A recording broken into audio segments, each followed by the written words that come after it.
Meus irmãos, a paz do Senhor, para mim é um grande prazer estar aqui mais uma vez com os irmãos. A nossa finalidade aqui é compartilhar um pouco da palavra do Senhor nosso Deus, e hoje quero falar um pouco com os irmãos a respeito da organização que deve haver na igreja. Quero ler aqui a carta de Paulo a Tito, capítulo 1, do versículo 1 ao versículo 9.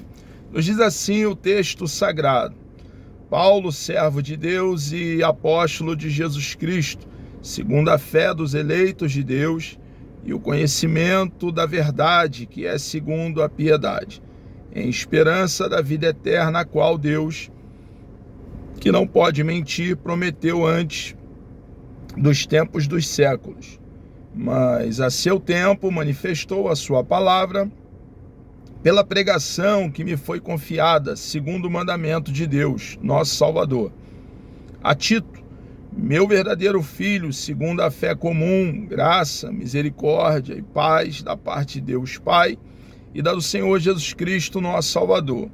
Por esta causa te deixei em Creta, para que pusesses em boa ordem as coisas que ainda restam, e de cidade em cidade estabelecesses presbíteros, como já te mandei. Aquele que for irrepreensível, marido de uma mulher, que tenha filhos fiéis, que não possam ser acusados de dissolução, nem são desobedientes. Porque convém que o bispo seja irrepreensível, como dispenseiro da casa de Deus, não soberbo, nem iracundo, nem dado ao vinho, nem espancador, nem cobiçoso de torpe ganância, mas dado à hospitalidade, amigo do bem, moderado, justo, santo, temperante, retendo firme a fiel palavra, que é conforme a doutrina, para que seja poderoso tanto para admoestar com a sã doutrina, como para convencer os contradizentes. A Bíblia Sagrada é o nosso manual. Sempre que quisermos entender como nos comportar, como agir, precisamos ir até o nosso manual. E sobre organização da igreja, precisamos nos voltar ao nosso material. O texto aqui ficou bem claro que algumas coisas ainda precisava ser ordenado, está ali estabelecendo uma ordem, e Paulo deixa então Tito ali para poder dar continuidade a essa organização, ali consagrando obreiros para o avanço da obra de Deus. Então nós vemos aqui nessa atitude de Paulo com relação a Tito, deixando ele ali na ilha chamada Creta, o padrão referencial para nós cristãos, um referencial no que toca à organização da igreja. É claro que devemos ter cuidado com a formalidade inóspita, como um deserto. Infelizmente, e a gente vive com isso diariamente, existem igrejas que não arranca um piolho sem que faça uma cerimônia. Então nós precisamos ser organizados, mas em dado momento precisa haver uma flexibilidade. Então nós precisamos ter sabedoria para entrar e sair, justamente para não cair no erro que eu acabei de aludir, aquela formalidade morta, sem nenhum valor, que causa barreira na obra de Deus, dá uma aparência de organização, mas dificulta o que a Bíblia deixa bem claro, que é para organizar com a finalidade de um desenvolvimento, de um avanço, e não trazer sérias dificuldades para nós. A Bíblia apresenta a igreja como o corpo espiritual de Cristo. Quando a Bíblia apresenta a igreja, e esse termo igreja vem da palavra eclésia, aparece ali no Novo Testamento, toda vez que aparece no grego, no Novo Testamento, faz alusão ao conteúdo, a pessoas, a gente, fala de uma congregação, de uma reunião. Nunca no grego, no Novo Testamento, faz alusão a edifício, a tijolo, a vergalhão, a cimento, a areia, a pedra. Claro que o templo é de grande relevância. Jesus mesmo chamou o templo de a casa do meu pai, casa de oração. E em dado momento, quando ali alguns ladrões estavam fazendo comércio dentro do templo, Jesus os expulsou de lá. Jesus mesmo disse: aprendei de mim que sou manso e humilde. E ser manso e humilde, longe de ser uma Maria mole, nos faz forte, poderoso. Ao contrário de nos colocarmos em cima do muro, nos posicionamos e temos essa verdade no nosso Senhor e Salvador Jesus Cristo. Ele era manso e humilde, nosso padrão de mansidão e humildade. E longe de ser um fraco, sempre se posicionou com firmeza. O eterno Filho de Deus, a segunda pessoa da Santíssima Trindade, então ali coloca ordem naquela confusão que estava ocorrendo ali dentro da casa de Deus. Então, a despeito de entendermos a relevância do templo, e aí quando eu falo templo eu estou falando da nave, do edifício, estou falando de cimento, de concreto, de vergalhão, de janela, de piso. Toda vez que o termo eclésia aparece no Novo Testamento, reitero para uma fixação da verdade, está fazendo alusão a gente, pessoas. E nós, como igreja, somos membro do corpo de Cristo. Temos Cristo como cabeça da igreja e salvador do corpo, que é a sua própria igreja. Então a Bíblia apresenta a igreja como o corpo espiritual de Cristo.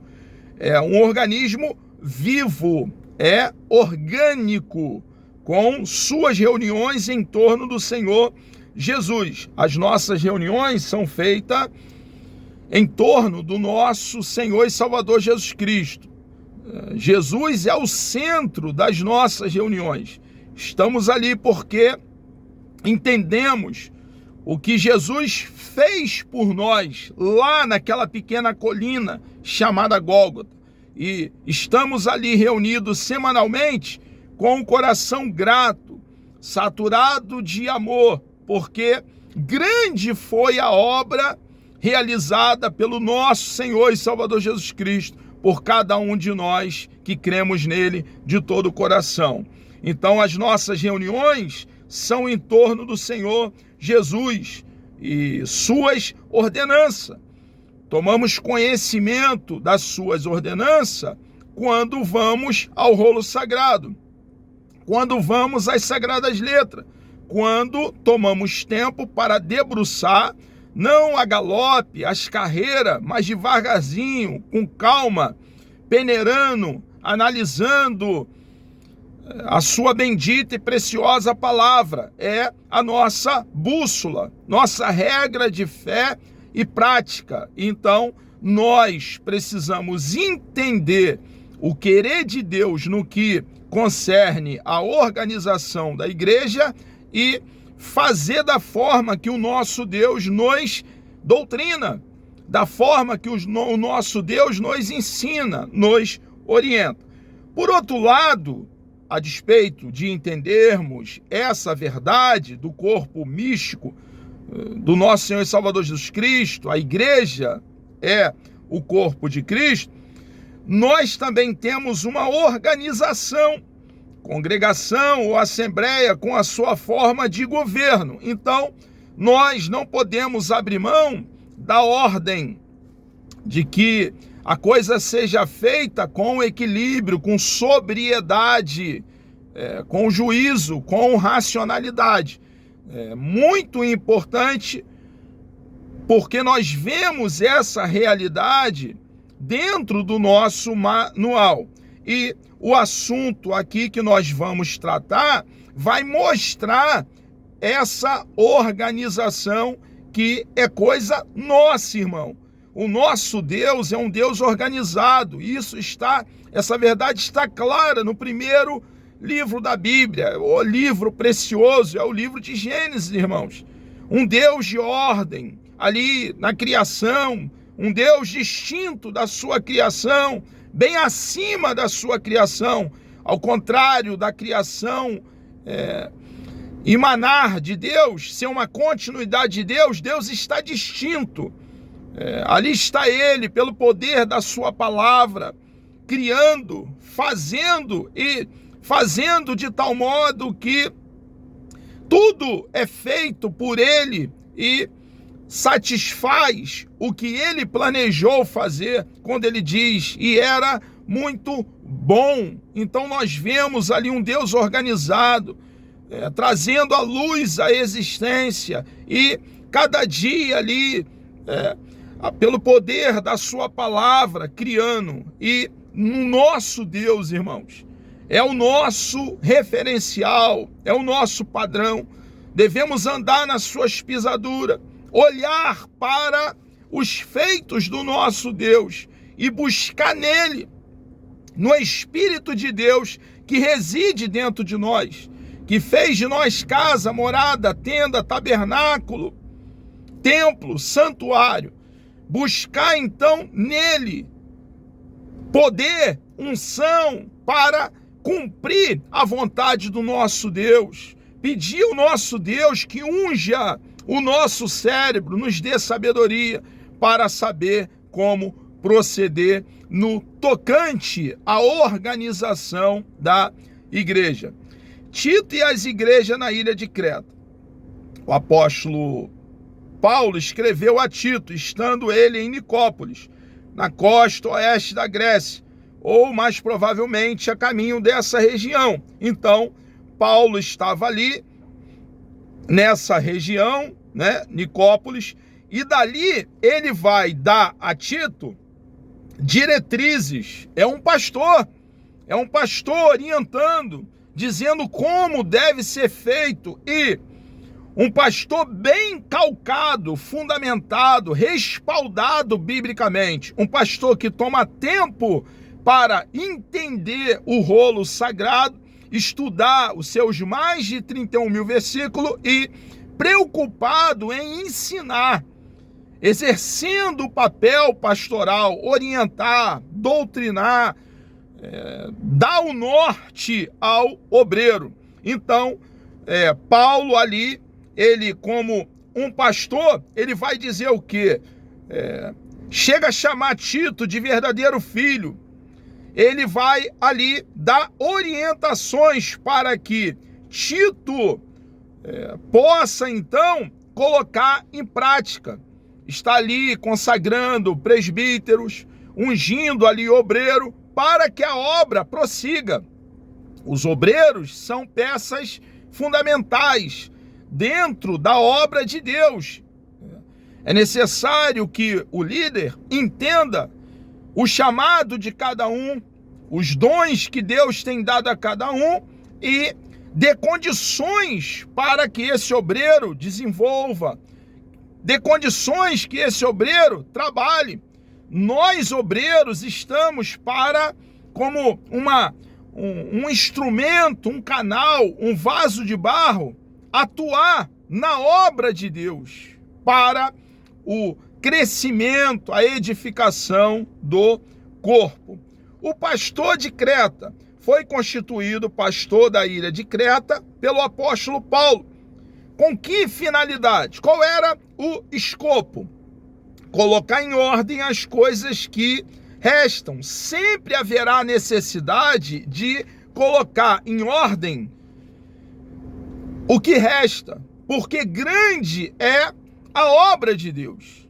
Sempre haverá mais terreno de trabalho do que trabalhadores.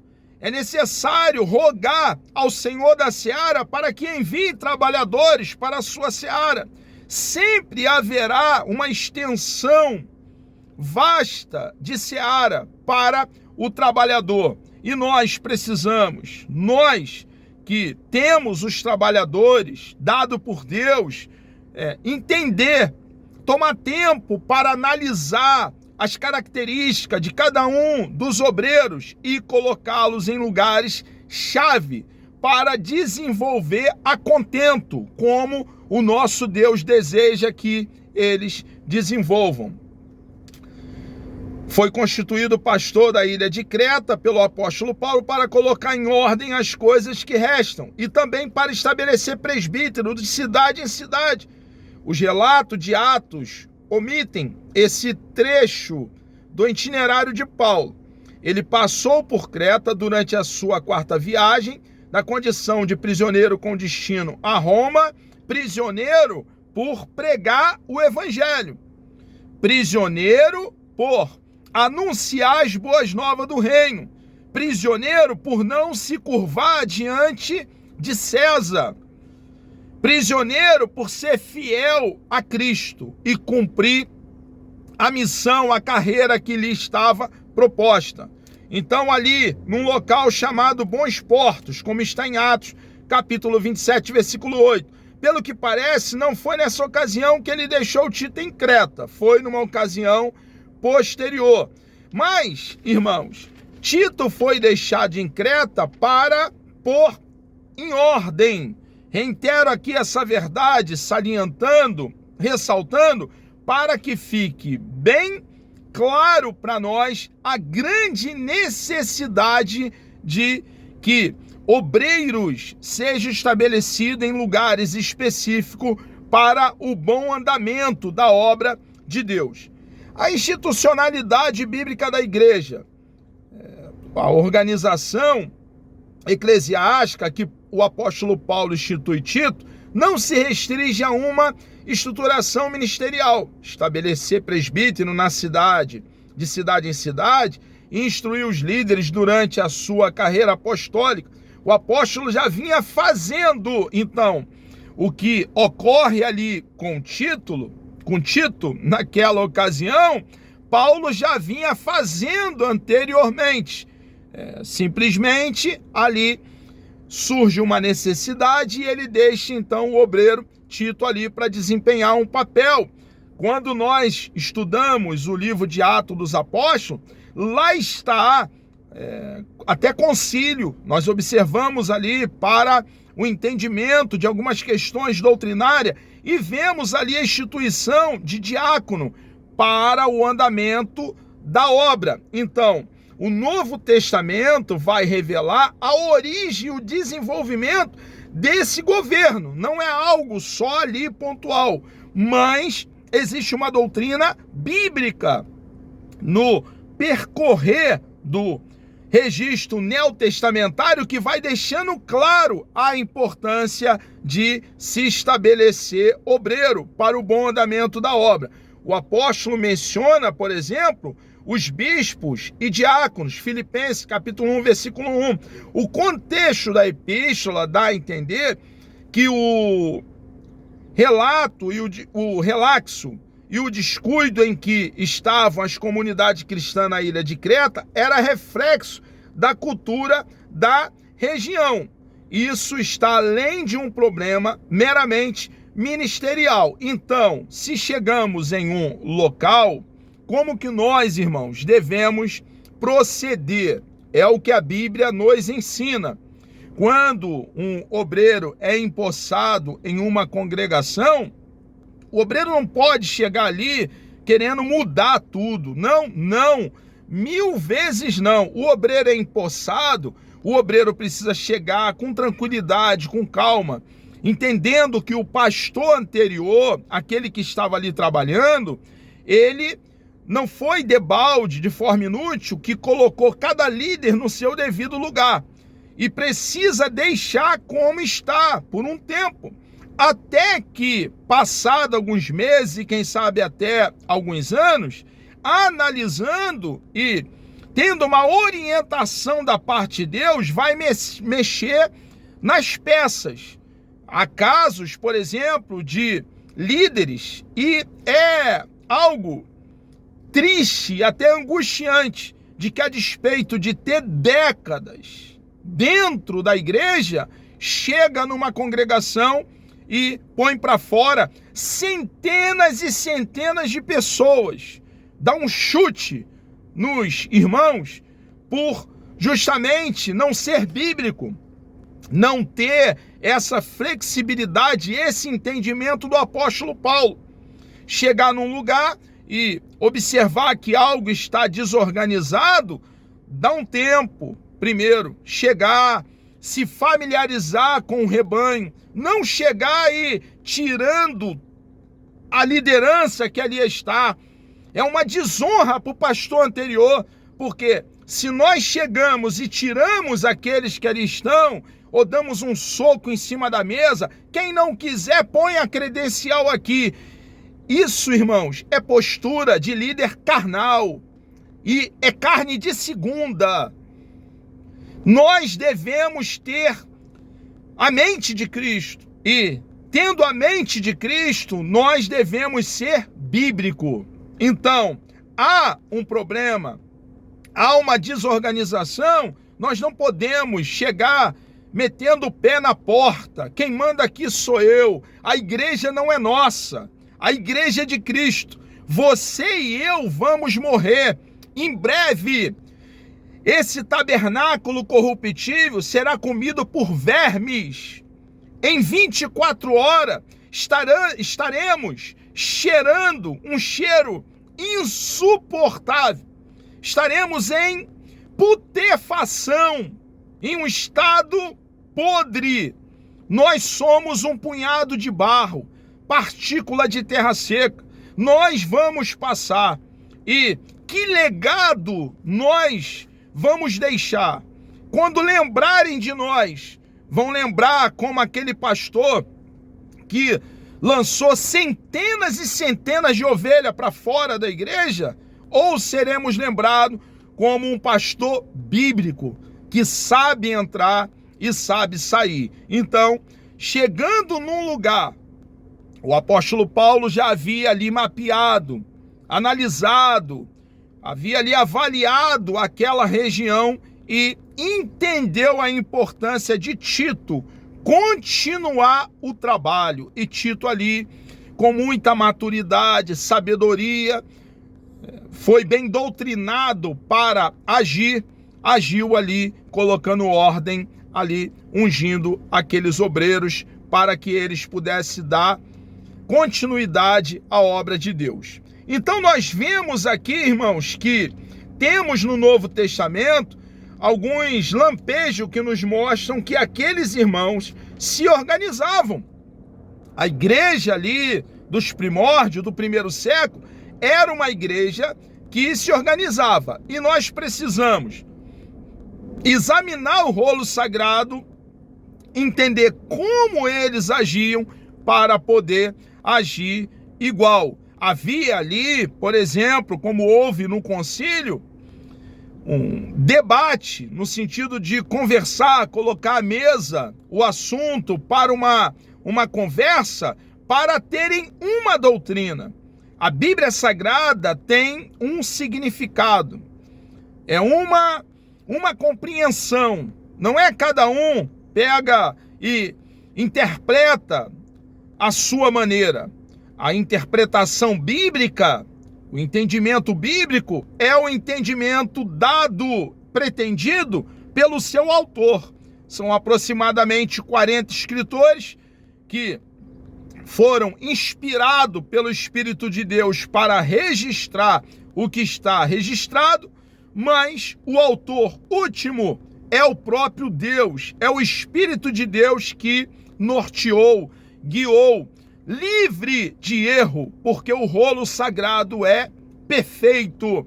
As sagradas letras são exatas. Nós precisamos, então, estudar a palavra de Deus, que dentro do rolo sagrado está, então, a sabedoria que precisamos para poder agir a contento, como Deus deseja que cada um de nós, obreiros, façamos. Segue alguns exemplos a favor da organização eclesiástica. Um exemplo: havia local e horário e ordem no culto. Precisa haver um horário para começar o culto e para terminar o culto. Mas as pontas precisam estar soltas. Não podemos amarrar as pontas. O que você está dizendo, irmão Luciano? É necessário horário para começar e terminar o culto, mas ocorrerá em alguma ocasião que acontecerá milagres. Vidas, cristãos serão batizados no Espírito Santo e naquele dia o horário vai ultrapassar. Então nós, irmãos, precisamos ter essa flexibilidade. Devemos ter uma ordem, uma organização, como nós já temos falado desde o início dessa aula, mas as pontas precisam ser soltas para não entrarmos aí em uma formalidade inóspita e até danosa, nociva e deletéria. Havia local e horário e ordem no culto. Reunião de ministério para a consagração de presbíteros. Segundo o contexto da época de uma igreja emergente. Era uma igreja que estava ali surgindo e crescendo. E já tem ali doutrina, ensinamento para nós, a igreja do século 21. Foi realizado um concílio, que nós diríamos, uma convenção para tratar de assuntos doutrinários. Não era cada um chegava e trazia uma ideia, falava o que quisesse.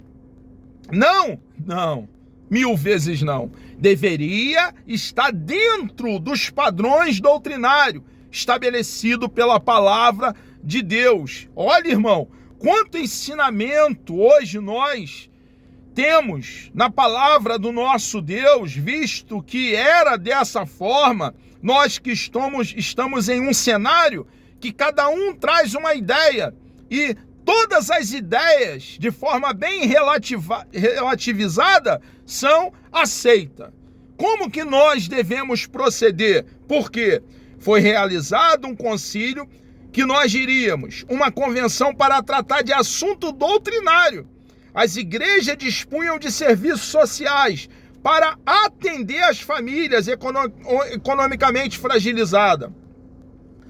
Também tratavam desses assuntos e havia na igreja de Corinto o que hoje chamaríamos de comissão de ética. Está lá, 1 Coríntios capítulo 5, do versículo 2 ao 5. E também tesouraria, 1 Coríntios capítulo 16, do 1 ao 3. A carta de recomendação era mais como um documento, um recurso para garantir a origem e identidade da pessoa, como está em Romanos, capítulo 16, versículo 1 e 2. Então, irmãos, havia na igreja do primeiro século ordem.